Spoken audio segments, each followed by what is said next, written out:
Greetings. How you doing? It's the last week of January.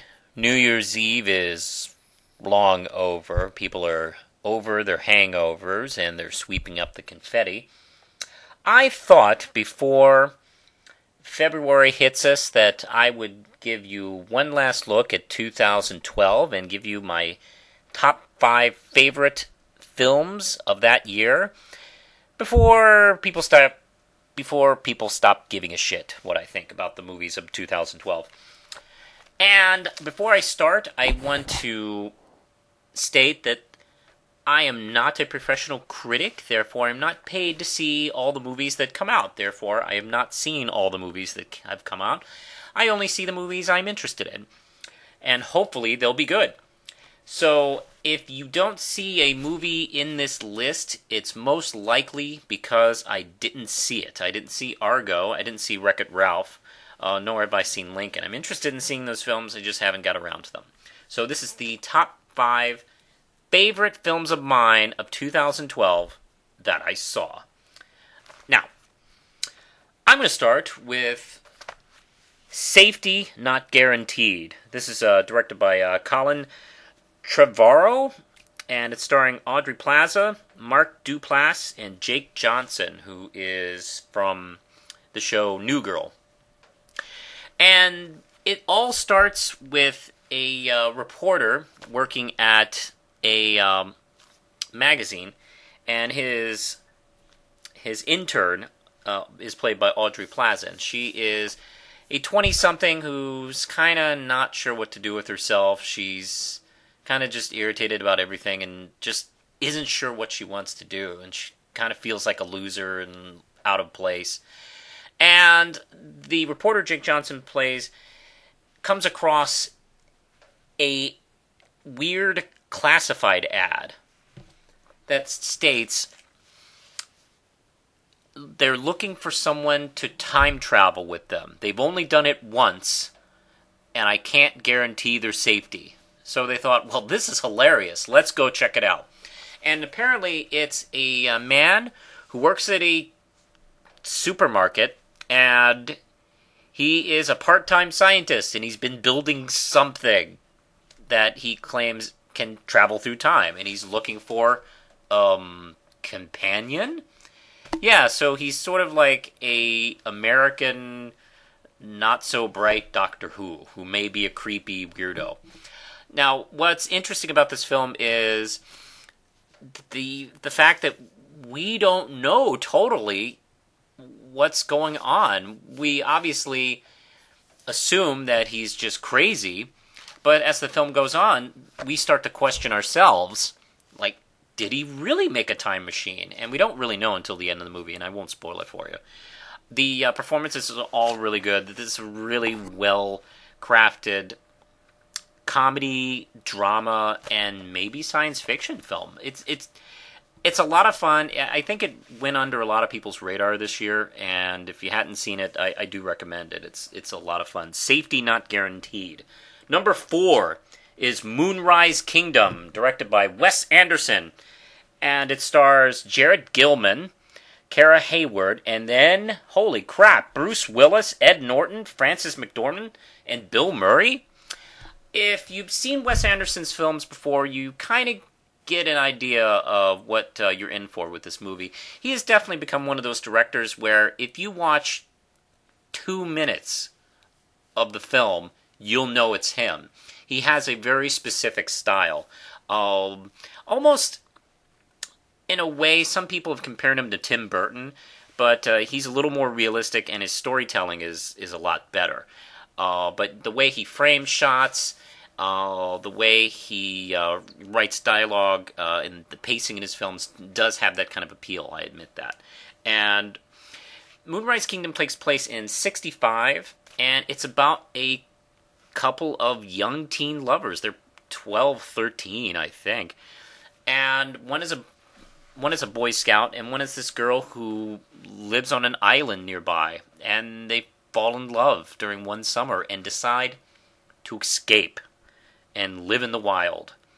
So obviously they're Their families come looking for them. The scouts look for them. And this story just gets more interesting as we move on. And if you've seen any of Wes Anderson's films, you know the style of humor. And the drama does have this really emotional base where you see these characters that really see, the boy doesn't really have a family of his own for the most part, and you see two possible father figures jump into his life, played by Ed Norton and Bruce Willis, and you see how much they care for him and the situation he's getting into.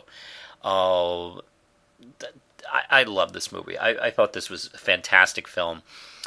And number 3 is Skyfall!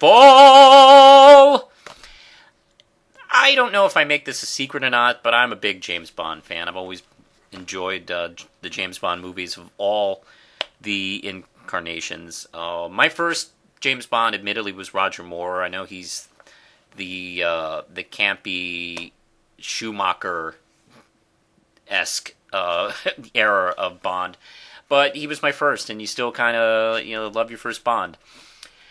But I really have enjoyed the Bond reboot that started with Casino Royale, where they just started from scratch, and they took what worked from the previous Pierce Brosnan films, and they cut away the stuff that didn't. And I really enjoy Daniel Craig's Bond a lot. I like the fact that he plays him not so chatty, but he's not thuggish.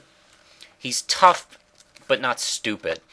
And you've been watching him kind of grow into this character, or I should say, you've seen Bond grow into being Bond, and that's what this film is about. Where Judi Dench's character is kind of on the line, and not just for herself, but for the whole MI6 project, where she has to defend it, not just simply from her own government, interested in maybe toning it down, but from villains from the past. And wow, this film is just fantastic. This is the best of the reboot Bond series so far. I still love Casino Royale a lot, and I do like Quantum of Solace, but this was a magnificent piece.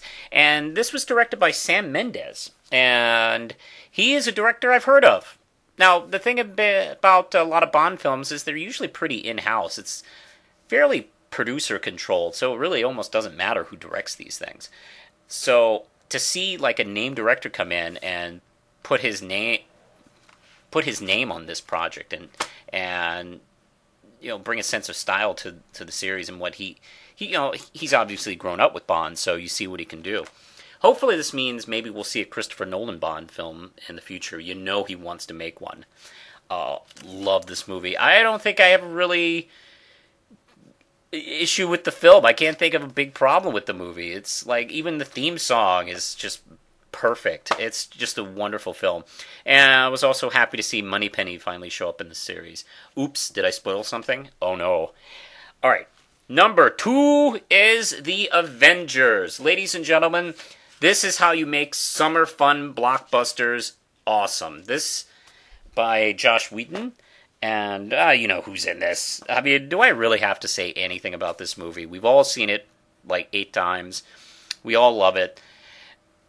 I just can't get enough of this movie, and it gets more enjoyable every time I see it. Yeah, it's that fun kind of popcorn film that didn't forget to bring the brain. And there's no reason to forget to bring the brain. I mean, what Whedon does with this movie, it could have been a clusterfuck. It could have been a mess. Because this is a sequel to, 4 movies? it's a sequel to a lot of movies. It's 4 movies, like Iron Man, Captain America, Hulk, and Thor. Good Lord. And then you had to work in new characters and tie it up all together. And it's done with ease. There's not an awkward moment in this movie that I think of. And wow, I mean, just great. I mean, this could have flopped, and this could have been a big mess. And I mean, it couldn't have gone more in the opposite direction of that. Bravo. And my favorite film, what possibly could have topped The Avengers? Django Unchained, that's what. Now, I also make no secret the fact that I'm a big Tarantino fan. I have, in almost all of my videos, the Pulp Fiction poster in the background when I do reviews and all sorts of things. I love Tarantino. I can't get enough of his movies. I think he is just a master at what he does. And like I mentioned earlier with Wes Anderson, you see 12 seconds of a Tarantino movie, you know it's a Tarantino movie. Just by the way he pieces together dialogue and story. I'm always just fascinated by the non-linear way he works in a movie. And as a writer, I'm just totally jealous of the way he's able to put it together and not be confusing. Of course, you know, this is the movie with Jamie Foxx playing Django, the freed slave, who becomes a bounty hunter and ends up looking for his wife.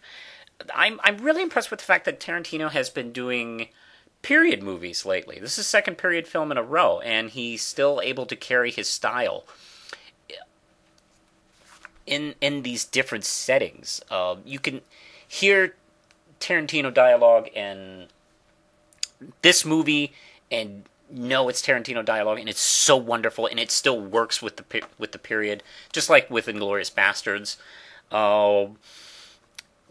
He's been wanting to do this kind of movie, this kind of spaghetti-style Western for years, and he just it never fails me. I just couldn't get enough of this movie. I love the twists and turns, and I didn't see a few moments coming. I did see a couple moments coming, but I love also some of the things he does. He sometimes... what he does sometimes visually and with dialogue and music is he references other films. It's like he is showing us a film festival within his original film, if that makes any sense. Like, I've heard tell that he sometimes does little movie showings at his house. He has a big, he has a screening room, and he invites friends over, and he doesn't just put movies on and just chat. He actually almost does seminars and just shows these movies and shows why this film is so fucking awesome and why this movie is so fucking awesome. And he's actually doing that for the international stage within his movies. So maybe if you like this movie, maybe you'll check out the original Django, or a movie with Marconi's original scores within it. By the way, I can't get enough of that score. I love this movie a lot, and it's easily my favorite film of 2012. So, I'll see you later.